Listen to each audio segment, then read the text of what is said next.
Fiscalidad en Dubái. Qué gran tema. ¿Cuánto hemos hablado de esto? ¿Cuánto se habla de fiscalidad? ¿Y cuánta gente habla de Dubái en el tema fiscal? ¿Pero realmente te merece la pena venir a un lugar como Dubái por fiscalidad únicamente? Hoy vamos a hablar de ello y lo vamos a comparar con España. Vamos a hablar de impuestos, vamos a hablar de qué es la diferencia entre España y Emiratos y vamos a ver si con tus propias conclusiones puedes ver si te interesa invertir en Emiratos, montar una empresa en Emiratos o continuar en España haciendo lo que estás haciendo. Este no es un vídeo para concienciar de absolutamente nada, simplemente es para darte una visión objetiva de la situación y para que tú puedas tomar tus propias decisiones. Así que si esto te interesa, quédate en este vídeo porque lo que te voy a decir te interesa. Vamos con ello. En este vídeo vamos a hablar de muchas cosas que tienen que ver acerca de la fiscalidad. Os voy a dar mi objetiva opinión acerca de lo que ocurre dentro de Emiratos Árabes Unidos y lo que ocurre en Dubái con el tema de la fiscalidad y lo vamos a comparar con España. Vamos a ver los impuestos que tiene, vamos a ver cuál es la situación en la que nos encontramos también en Emiratos, qué impuestos se pagan en Emiratos, porque también se pagan, y vamos a hacer una comparativa para que tomes tus propias decisiones y decidas si te interesa montar empresa o venirte a vivir a Dubái o, sin embargo, te interesa quedarte en España. Esto no tiene que ver con que tomes una decisión u otra. Yo te voy a explicar la situación desde dentro, como residente de Dubái, como inversor en Dubái y como persona que ya conoce los dos sistemas porque he vivido como autónomo en los dos casos. Así que vamos con el vídeo, vamos a hablar de las diferencias entre diferentes tipos de impuesto para que podáis conocer cómo funciona realmente Emiratos Árabes Unidos. Vamos con ello. Y empezamos con uno de los impuestos más conocidos por todos, que es el IVA. En España se está pagando por los servicios profesionales el 21% de IVA y este impuesto, que es conocido por todos por los servicios y por los productos físicos, también existe en Dubái. La diferencia es que no es de un 21%, en Dubái es de el 5% y se aplica a los casos de, en caso de productos físicos y de servicios profesionales a gente que estén dentro del país. En el caso intracomunitario no existe el caso del IVA. Por lo tanto, la diferencia sería que en España se paga un 21% y en Dubái se paga el 5%. Otro de los impuestos más conocidos que hay en España es el famoso impuesto de sociedades, que es del 25%, si no sube, de las ganancias que tú has tenido en el año anterior al que tienes que ejecutarlo fiscalmente. Ese impuesto de sociedades en Dubái hasta hace poco tiempo era del 0%, pero ahora ha subido al 9% de impuesto de sociedades siempre y cuando ganes más de 100.000 euros al año. Concretamente son unos 375.000 dirhams, que es más o menos esa diferencia, y lo que tienes que hacer en este caso es pagar solamente si has superado esa cantidad de los 100.000 euros. Si esa cantidad es inferior a los 100.000 euros, no tienes que pagar absolutamente nada.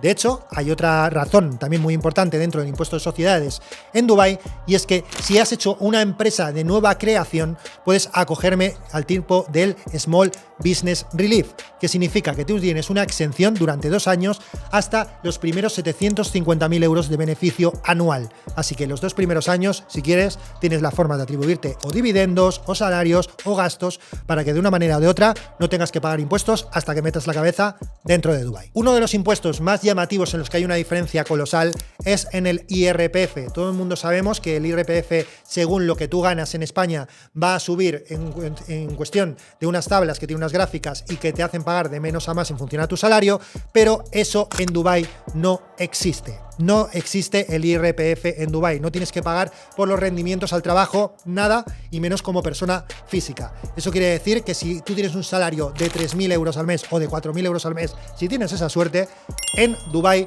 no tienes que pagar absolutamente nada por esos rendimientos, lo que te hace que evidentemente tengas más dinero para invertir, para alquilar una casa, para comprar o incluso para salir. Entonces, en ese sentido, se gana más, también es verdad que se paga menos impuestos y por eso también se correlaciona con otros gastos extra, que por supuesto los tenemos, como la parte del seguro médico o la parte también de los impuestos en los peajes o cosas por el estilo. Porque no solamente es que no sean impuestos, hay otro tipo de gastos que hay que cubrir, pero nos compensan mucho más que haciéndolo todo de forma impositiva. Otro de los impuestos más importantes y en los que hay una diferencia abismal es en la plusvalía, porque en Dubái no existe la plusvalía por los rendimientos al capital. Es decir, que si tú tienes una vivienda que cuesta 300.000 euros y la vendes por 400.000, en España tendrías que pagar impuestos por ese beneficio. Sin embargo, en Dubái esos impuestos no existen y puedes utilizar ese dinero en tu favor para volver a reinvertir, lo que hace que la bola de nieve se construya mucho más rápido que en un país europeo, por ejemplo. Esto también va unido a otros impuestos como sucesiones, donaciones, herencias, donde también hay un tipo impositivo en Dubái, pero que es del 4% si haces un cambio de transmisión patrimonial. Se llama DLD y eso se tiene que pagar una vez tienes que hacer un cambio de titularidad en una vivienda. Es el único impuesto que hay, pero por transferir a padres e hijos otra cosa que no sean inmuebles, no tienes que pagar impuestos. Solamente por el caso de los inmuebles se paga un 4% y no tienes que pagar nada más después. Y dicho todo esto, tenemos dos formatos a la hora de desarrollar nuestra parte de venirnos a vivir o no a Emiratos. Aquí tienes que definir si lo quieres hacer como persona física o como sociedad. Si lo quieres hacer como persona física, tienes que hacerte la gran pregunta de que si tu dinero lo quieres retribuir a tu país de origen o lo quieres mantener en Dubái, donde tienes que acogerte a los impuestos que hemos dicho antes o a los impuestos que hemos dicho de Dubái. En este caso, tienes dos opciones. Aplicar para intentar conseguir la visa de residencia o la Golden Visa, que en este caso lo que te permite es que si tú inviertes por valor de más de 250.000 euros, tienes una visa renovable que es de pago y que tienes que renovar cada 2 años, o en el caso de la Golden Visa, eso existe, en España ya no, y invirtiendo más de 500.000 euros en propiedades o en bienes en Emiratos, puedes conseguir la Golden Visa por 10 años y tributar al 0% como persona física durante todo ese tiempo si te mantienes dentro de Dubái. Otra razón sería la de crear una sociedad, y ahí es donde tienes que tener en cuenta que es lo más óptimo si lo que quieres es traer tu dinero de Emiratos Árabes Unidos a cualquier otro país, porque tienes mayor protección jurídica, puedes atribuirte dividendos de una empresa a otra o puedes hacer incluso una conexión entre empresas para que sea un motivo económico válido y te puedas refacturar. De esa manera también te cubres porque no van a ir contra tu patrimonio físico, van a ir contra el jurídico y de esa manera te puedes ayudar mucho más para crecer. Además, si lo haces bajo estructura holding, puedes pagar impuestos muy bajos. Y aquí es donde tienes que tener unos pequeños tips para traer en cuenta. Cuando me hacen algunas preguntas como de, vale, ¿y si yo invierto en Dubái y me quiero traer el dinero a España, no pago nada? No es el caso. Tendrías que pagar. Y tendrías que pagar por bienes en el extranjero, que se paga más o menos de media entre un 19 y un 25% por el modelo 721 que tendrás que tributar en el IRPF. Así que si traes el dinero de Dubái a España, te tocará tributar.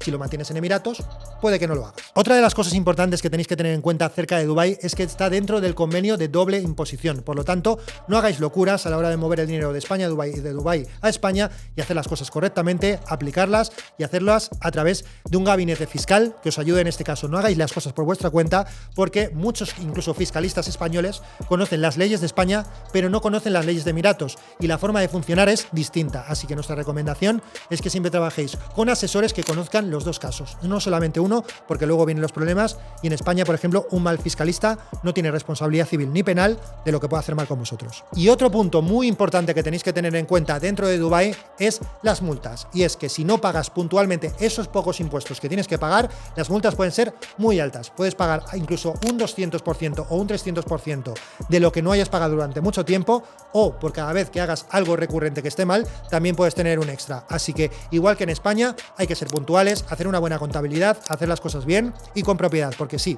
también se tiene que hacer contabilidad en Dubái, aunque se pague muy pocos impuestos. Y esto es todo por hoy. Esta es la parte que yo os quería comentar, aparte de fiscalidad. Hay muchas más cosas, depende del caso, depende de vuestra situación, depende si sois empresa, si sois persona física, si estáis en España, si no lo estáis. Por eso, como siempre se suele decir en fiscalidad, vuestro caso depende y hablarlo siempre con expertos. Esto simplemente es una guía básica para que sepáis un poco cómo funciona Dubái. Espero que el vídeo os haya servido mucho. Si es así, darle like, suscribiros al canal y si queréis saber más cosas acerca de Dubái, quedaros porque os contaré en los próximos días cosas muy interesantes. Así que nos vemos en el siguiente vídeo. Un abrazo a todos. Chao.